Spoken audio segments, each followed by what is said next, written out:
Well, Chase, I know last time out didn't get the result that you wanted. I'm curious kind of what you took out of that fight. After that fight, man, I was kind of bitter at the way that things had transpired. There was just a lot of things that went on in that camp, dealing with that were out of my control, really. Dealing with the injury, my coach getting COVID, my opponent getting changed last minute, a lot of other personal things that were transpiring, and then we finally made it to the fight and get there, and we're like, I just felt really good. We talked about it beforehand, and I was really convincing myself that there was going to be a positive outcome, and then going into that fight and warming up in the back 5 minutes before walking out, bam, tear my meniscus and partially tear my ACL right before literally 5 minutes before walking out. And so I went from the mind state of I'm about to run through Andre to just don't get fucking embarrassed. And then to go out there and then almost win that fight and then almost finish him in the first round and then realize that there was only one finish on the card. I would have finished that fight and got the bonus, got a new contract, and then I had to drive all the way home from Vegas to Mississippi in a Jeep with a torn knee, and really just kind of chew on that, and then get home and have surgery, and what I took most from that, and like I said, I was bitter at the beginning of it, but if none of those things had transpired, I wouldn't have came to the conclusion that I wasn't as mentally strong as I could have been. You know what I mean? And so I couldn't control any of the things that had happened, but I could have controlled the way that I responded to them. And I realized that once I kind of flipped the script of I'm going to win this fight to, just don't get embarrassed, because I could barely walk to the cage. That once I changed that mentality, then I was already defeated. And I could have very well won that fight even on one leg.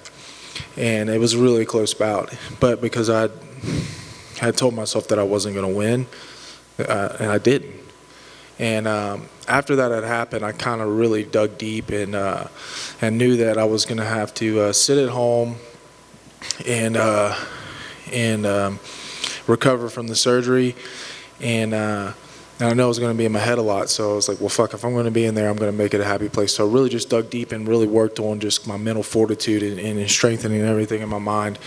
And, you're looking at a different fighter now. And I'm excited to see how everything transpires in this fight coming up. I'm excited to really, I feel complete, like a complete fighter, mentally, spiritually, physically. Everything is in line. That's awesome. That's a valuable lesson. I got to ask, I know you don't want to live in the past, but what happened to your knee? Did you just take a funny step, warming up? What happened?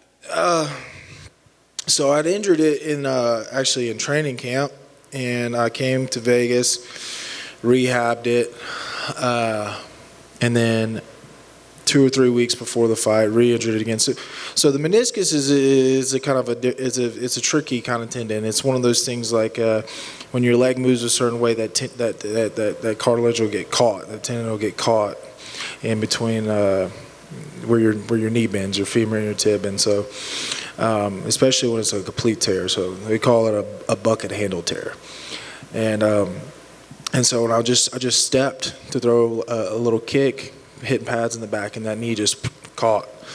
And I actually looked at one of my cornermen, who's also my physical therapist, and I was like, dude, fucking fix it.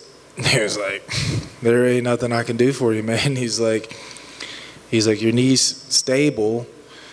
It's just gonna hurt like hell. So it really just the stability was there, but the mobility, you couldn't press on it, and it sucked, man. It sucked knowing that right there in the first round, if I knew I had my legs under me when I hurt them, it would have been over. It would have been game over. And but the positive from that is knowing that I can go in there on a week's notice with a top dog with one leg and essentially finish them. And so, you know, it was a blessing in disguise. It really was. Nice. Well, you've moved forward. You get Parker Porter. Was this a matchup you wanted to put back together? Was there any desire to have this particular opponent, or is that just the one that the UFC came with? No. That's what we wanted because that's what we were prepared for. We felt it was a good matchup. It was a favorable matchup, and so yeah, Mick made it happen. So I'm grateful for that. What is it about this matchup? Is it something stylistically you see, or is it what is it that you see about him that you think, you know, we want to keep this fight?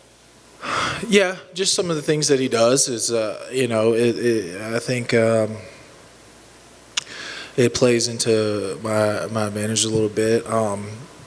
And then also, too, just getting back into the UFC, you know, kind of going about my career in the right way and kind of building up, you know what I mean, into the levels that it needs to be, you know what I mean? So Parker's, you know, 1-1, and he's an admirable opponent.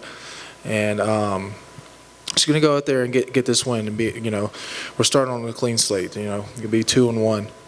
Coming in this go round, and then just kind of build from there. And there's a couple guys out there that are putting my name in their mouth and calling me out. So there's options after this as well. But right now we got Saturday night. Take care of that, and then we'll address everything else. I don't think of you as much of a trash talker in your career, but I got to ask you about this Instagram post where you said 2 of my favorite things in life are putting people to sleep and a nice set of titties. This week I'll get to see both. Is this a new facet of your game as well? You're gonna drop the subtle local? Well, you know, I was telling some of my coaches, you know, and kind of the path that I'm going on, the path to kind of being, what would you call it, more mindful and enlightened and those things. Try to shed the ego, but we live in a sport where it's a very egotistical sport, and so Chase Sherman didn't post that, you know what I mean? The gorilla did, you know. So that's who I am. That's who I have to be on fight week, and that, you know what I mean? Like that's and Parker kind of brought it on himself, you know. He said he was going to finish me and get the bonus. So up until that point, I had nothing to say, but now. If you think that you're going to come in here and put me away and then make a name off of me and then you know walk away with a wealthy bag or a steep bag of cash from it, then I'm going to talk a little shit along the way. Nice. Last thing for me, I know you said some people called you out, some matchups. I mean, one of them was a welterweight. You see Jason Witt a few weeks back. He said he's the vanilla gorilla. Don't take that name. He said he'll fight you for it. Would you fight a welterweight for the nickname? He needs to stop. He just needs to stop. And he needs to change his name before I change it for him, and then I change his face. He ain't no fucking 170-pound man walking around beating on his chest calling himself a gorilla. You got knocked out by 2 guys in less than a minute combined. One of which is my teammate, and you know I haven't been 170 pounds since the 3rd grade, bro. You don't want this. You know, you don't want this.